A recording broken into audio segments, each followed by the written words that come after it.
साथियों, हिंदी की इस क्लास में आप सभी का स्वागत है। आज हम लोग फिर 40 प्रश्नों के महत्वपूर्ण प्रैक्टिस सेशन को करेंगे, जो कि बहुत ही इम्पोर्टेंट है। तो चलिए समय को व्यर्थ नहीं करते हैं और क्लास को स्टार्ट करते हैं। जितने भी नए बच्चे हैं वो चैनल को सब्सक्राइब जरूर करें, क्लास को शेयर करें। चलिए, प्रश्न है, स्पर्श व्यंजन की संख्या है 24 है, 33, 25 या फिर 39। आप सभी इस सेशन से जुड़िए और अपने साथ के बच्चों को जोड़िए। जिस भी एग्जाम में आप लोग हिंदी रहेगा, जहां भी बैठेंगे आप सभी हिंदी 40 अगर प्रश्न हैं तो 35 से 36 जरूर करेंगे। तो चलिए, स्पर्श व्यंजन की संख्या जो है 25 होती है। इसका राइट आंसर सी है। क वर्ग के पांचों वर्ण, क वर्ग के, च वर्ग के, ट वर्ग के, त वर्ग के और प वर्ग के, जो पांचों वर्ण होते हैं। क वर्ग में क ख ग घ अंगा, च वर्ग में च छ ज झ अइया, ट वर्ग में ट ठ ड ढ अड़ा, त वर्ग में त थ द ध न, प वर्ग में प फ ब भ म। तो इनकी संख्या कितनी होती है? 25 होती है। नेक्स्ट है, ओष्ठ प्रयोग के आधार पर स्वर के भेद हैं। 2 है, 3 है, 4 है या फिर 4 है। ऑप्शन 2 दिया है। तो ओष्ठ प्रयोग के आधार पर स्वर के भेद 2 होते हैं। ओष्ठाकृति, ओष्ठाकृति के आधार पर स्वर पूछता है तो 2 होते हैं। वृत्तमुखी, वृत्तमुखी और आवृत्तमुखी, आवृत्तिमुखी। ठीक, अगर पूछता है कि वृत्तमुखी के अंतर्गत कौन कौन से वर्ड आते हैं? उ, बड़ा ऊ, ओ, जिन्हें बोलते समय मुंह का आकार वृत्ताकार हो, वो क्या होते हैं? वृत्तमुखी। आवृत्तमुखी पूछता है तो बड़ा आ, दोनों ई जो होते हैं और दोनों ए, ये क्या होते हैं? आवृत्तिमुखी होते हैं। तो याद रखिएगा, इंपॉर्टेंट प्रश्न है, यहाँ से एग्जाम में प्रश्न आता है। चलिए, नेक्स्ट है, निम्न में से स्त्रीलिंग है। तो चारों ऑप्शन में से बताना है कि कौन सा वर्ड स्त्रीलिंग है। तो इसका राइट आंसर जो है बी है। दोनों ई और री स्त्रीलिंग होते हैं। बाकी जितने भी वर्णमाला के अक्षर होते हैं वे सभी पुल्लिंग होते हैं। तो बहुत ही इंपॉर्टेंट है, इसे आप सभी ध्यान में रखिएगा। चलिए, नेक्स्ट है, प्रयोग के आधार पर शब्द भेद की संख्या है। 1 होती है, 3 होती है या फिर 2 होती है। तो इन्हीं में से आप सभी आंसर दीजिए। तो प्रयोग के आधार पर शब्द भेद की संख्या 2 होती है। विकारी शब्द, विकारी और अविकारी शब्द। विकारी शब्द के अंतर्गत 4 आते हैं: संज्ञा, सर्वनाम, क्रिया और विशेषण।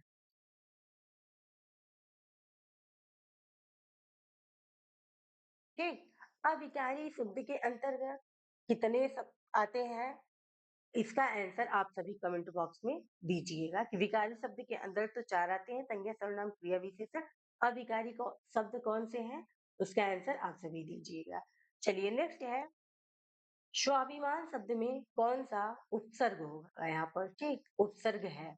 अभी है, स्व है, मान है या फिर स्वामी है। तो का स्वाभिमान शब्द में स्व उपसर्ग है। ठीक, इसका राइट आंसर बी है। यूपीएसआई 2021 के पेपर में आया था ये। नेक्स्ट है, आदर देने एवं बड़प्पन हेतु किस वचन का प्रयोग किया जाता है? एक वचन का, बहुवचन का, सदा एक वचन का या फिर सदा बहुवचन का? तो आदर देने एवं बड़प्पन हेतु बहुवचन का प्रयोग किया जाता है। इसका राइट आंसर बी है। कुछ शब्द हैं जो सदैव बहुवचन में प्रयोग होते हैं, सदैव बहुवचन, उसे आप सभी नोट डाउन कर लीजिए क्योंकि वो बार बार एग्जाम में पूछे जाते हैं। क्या होते हैं? प्राण, आशु, हस्ताक्षर। सभी वन लाइनर नोट्स जरूर बनाइएगा क्योंकि एग्जाम के समय वो बहुत ही महत्वपूर्ण होती है। अच्छत, लोग, ठीक, ये बहुत ही इंपॉर्टेंट होते हैं। तो आप सभी याद रखिएगा कि अगर पूछता है कि सदैव बहुवचन कौन से होते हैं, तो इन शब्दों को आप सभी याद रखिएगा। चलिए नेक्स्ट है, सर्वनाम का शाब्दिक अर्थ क्या होता है? संबंध का नाम, अपना नाम, सबका नाम, दूसरों का। तो सर्वनाम का शाब्दिक अर्थ होता है सबका नाम। इसका राइट आंसर सी है। नेक्स्ट है, ये यूपीपी परीक्षा 2019 में आया हुआ है। पुस्तकालय में शोर मचाना मना है, यह किस प्रकार का वाक्य है? विधानवाचक वाक्य, निषेधवाचक वाक्य, प्रश्नवाचक वाक्य या फिर संकेतवाचक वाक्य? यूपीएसआई 2021 में आया प्रश्न है ये। तो पुस्तकालय में शोर मचाना मना है, तो यहाँ पर इसका राइट आंसर बी होगा। मना है मतलब निषेधवाचक वाक्य। अर्थ के आधार पर वाक्य के भेद पूछता है तो कितने होते हैं? 8 होते हैं। चलिए नेक्स्ट है, हर काम को देर से करने वाला इस वाक्यांश के लिए उपयुक्त शब्द लिखिए। दीर्घ सूत्री, दीर्घदर्शी, अदूरदर्शी या फिर विलंबी? यूपीएसआई 2021 का प्रीवियस ईयर है। तो हर काम देर से करने वाले के लिए दीर्घ सूत्री कहते हैं। इसका राइट आंसर ए है। जो भी नए बच्चे हैं चैनल को सब्सक्राइब कर लें, और जो पहले क्लासेस हो चुकी हैं उनकी प्लेलिस्ट बनी है, वहां से जाकर आप सभी क्लास को जरूर देखिएगा। देखने के बाद एक कमेंट जरूर कीजिएगा कि आप सभी को क्लास कैसी लगी। नेक्स्ट है, प्याला देना मुहावरे का अर्थ क्या है? शराब पिलाना, इच्छा की पूर्ति करना, खुश हो जाना, गर्भपात करना? तो प्याला देना मुहावरे का अर्थ है शराब पिलाना। इसका राइट आंसर ए है। यूपीएसआई 2021 में ये प्रश्न भी आया है। नेक्स्ट है, हिंदी का प्रथम पत्र कौन सा है? उदंत मार्तंड, मालवा अखबार, बनारस अखबार या फिर बिहार बंधु? यूपी एसआई 2021 का प्रश्न है ये। तो हिंदी का प्रथम पत्र जो है उदंत मार्तंड है। इसका राइट आंसर ए है। नेक्स्ट है, जहां एक शब्द के साथ अनेक अर्थ चिपके रहते हैं वहां कौन सा अलंकार होता है? अनुप्रास अलंकार, श्लेष अलंकार, वक्रोक्ति अलंकार या फिर यमक अलंकार? तो जहां एक शब्द के साथ अनेक शब्द चिपके हुए होते हैं वहां पर क्या होता है? श्लेष अलंकार होता है। जैसे एक उदाहरण देखिए आप सभी, कि रहीमन पानी राखिए बिन पानी सब सून, पानी गैन उबरे, मोती मानुष चून। तो इस दोहे में पानी शब्द का प्रयोग 3 बार हुआ है और तीनों का अर्थ क्या है? अलग अलग है। ठीक, तो एक साथ कितने अनेक अर्थ चिपके हुए हैं ना। तो चलिए नेक्स्ट प्रश्न है, ये भी यूपीएसआई 2021 का प्रश्न है। इनमें से कौन सा शब्द केवट शब्द का अर्थ नहीं है? तो 4 शब्द दिए हुए हैं, बताना है आप सभी को केवट का अर्थ नहीं है। निपुण नहीं होता, धीवर नहीं होता, माझी नहीं होता या फिर मल्लाह नहीं होता?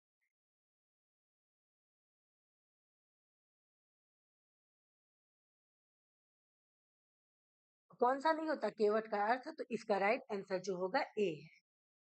निपुण नहीं होता है, धीवर भी होता है, माझी भी होता है और मल्लाह भी होता है।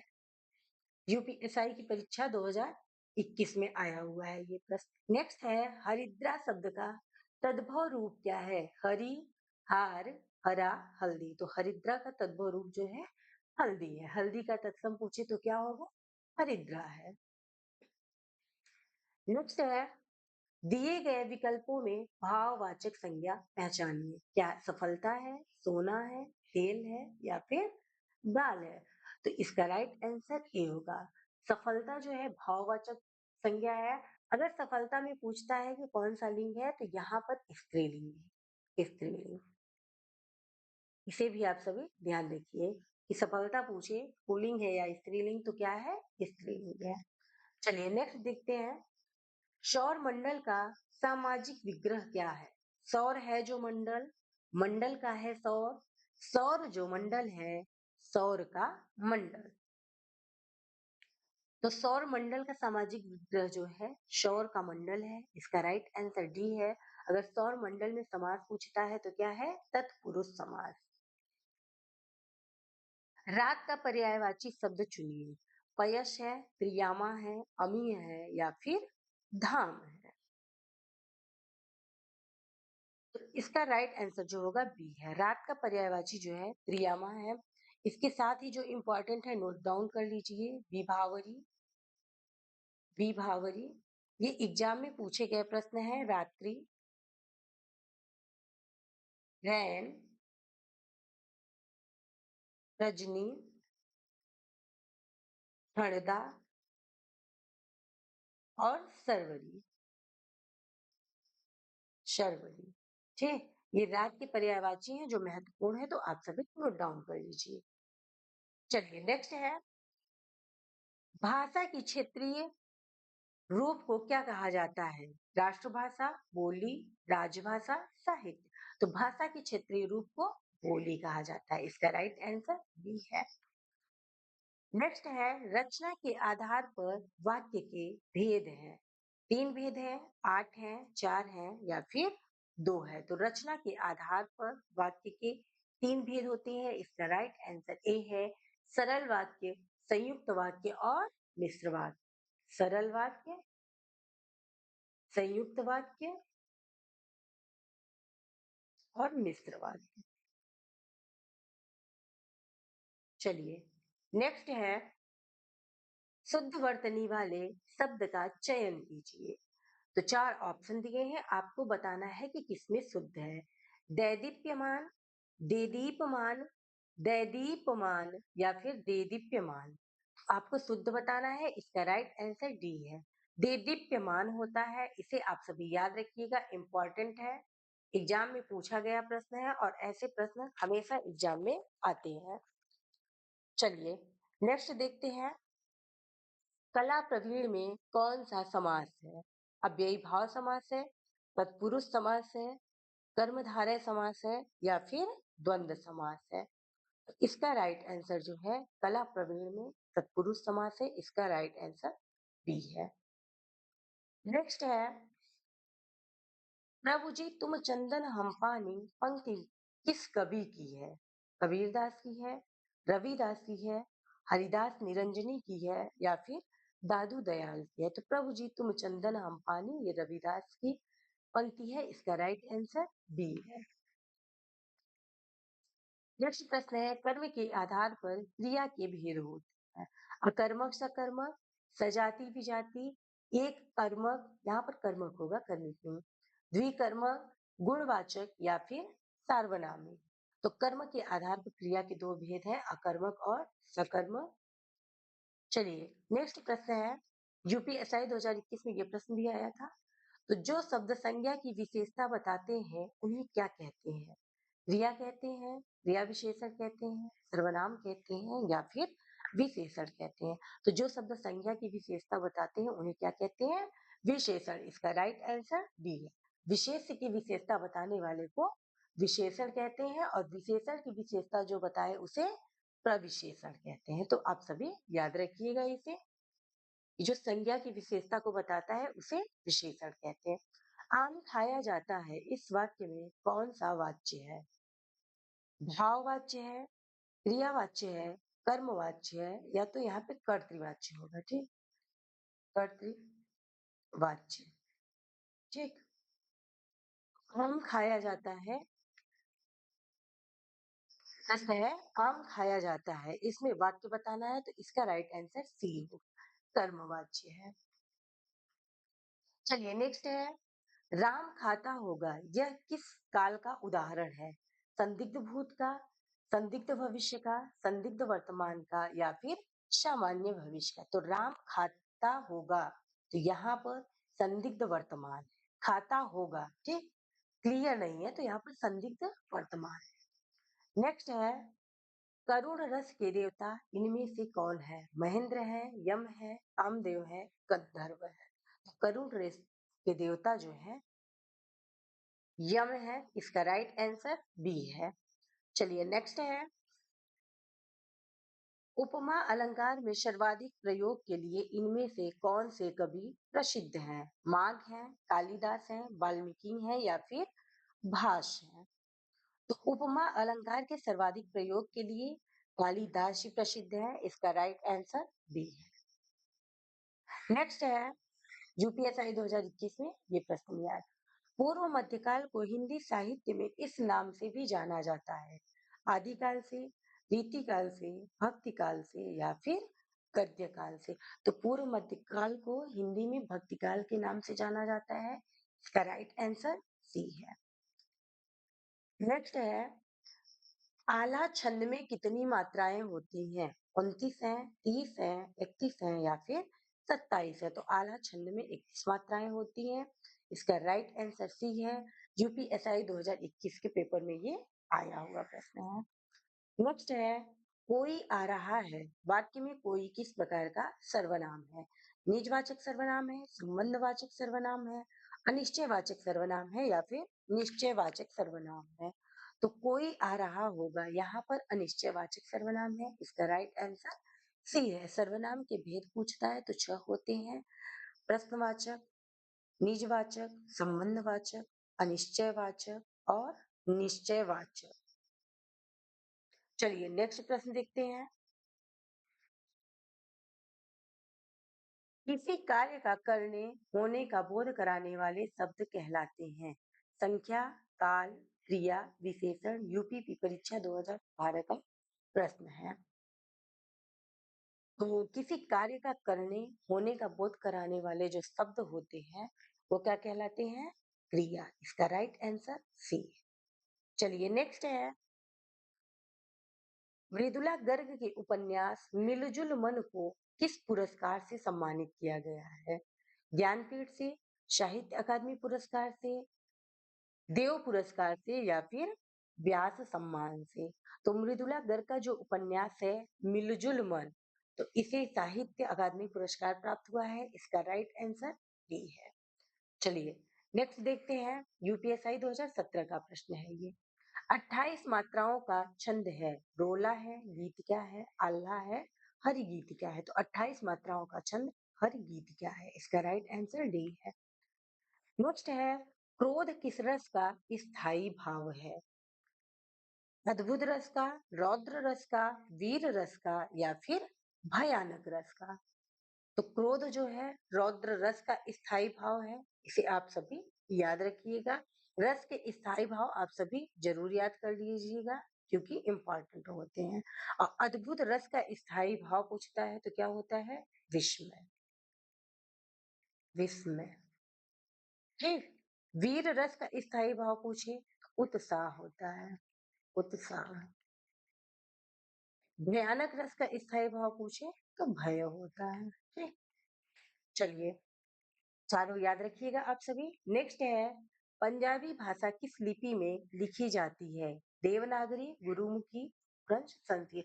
पंजाबी भाषा देवनागरी लिपि में लिखी जाती है। इसका राइट आंसर बी है।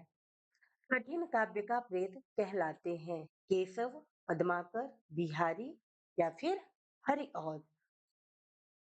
कठिन काव्य का प्रेत जो है केशव को कहते हैं। इसका राइट आंसर ए है।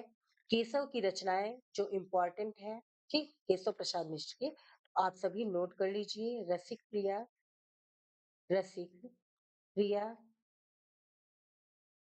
कवि प्रिया, छंदमाला, छंदमाला और रामचंद्रिका। रामचंद्रिका ये तो बहुत ही इम्पोर्टेंट है। रामचंद्रिका, ठीक, ये बहुत ही इम्पोर्टेंट है। तो आप सभी इसे याद रखिएगा। चलिए नेक्स्ट है, यशोधरा, कैकेयी, उर्मिला इत्यादि नारी पात्रों पर कविता लिखने वाले इनमें से कौन है? प्रसाद है, महादेवी वर्मा है, सियाराम शरण गुप्त है या फिर मैथिली शरण गुप्त है? तो यशोधरा, कैकेयी, उर्मिला आदि जो नारी पात्रों पर कविता लिखने वाले हैं वो मैथिली शरण गुप्त जी हैं। इसका राइट आंसर डी है। चलिए नेक्स्ट है, भूतकाल के भेद होते हैं, 6 होते हैं, 5 होते हैं, 3 होते हैं या फिर 2? काल के भेद पूछे तो कितने होते हैं? 3 होते हैं। भूतकाल, भविष्यकाल और वर्तमान काल। भूतकाल के भेद कितने होते हैं? तो 6 होते हैं। कौन कौन से? सामान्य भूत, सामान्य भूत, आसन्न भूत, आसन्न भूतकाल, पूर्ण भूतकाल, अपूर्ण भूतकाल, संदिग्ध भूतकाल, ठीक, और हेतु हेतु। हेतु, हेतु, मद। ठीक? शामन, आसन, पूर्ण, अपूर्ण, संदिग्ध और हेतु, हेतुमत।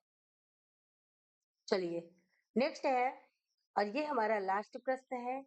राम गया इस वाक्य में कौन सा काल है? सामान्य भूतकाल है, आसन्न भूतकाल है, पूर्ण भूतकाल है या फिर अपूर्ण भूतकाल है? तो राम गया यहाँ पर सामान्य भूतकाल है। इसका राइट आंसर ए है। 40 में से कितने प्रश्न आप सभी ने सही किए हैं? जरूर बताइएगा। आज की क्लास यहीं पर समाप्त होती है। कल फिर मिलते हैं नए प्रश्नों के साथ। तब तक आप सभी अपना ख्याल रखिए और अच्छे से पढ़ाई करते रहिए।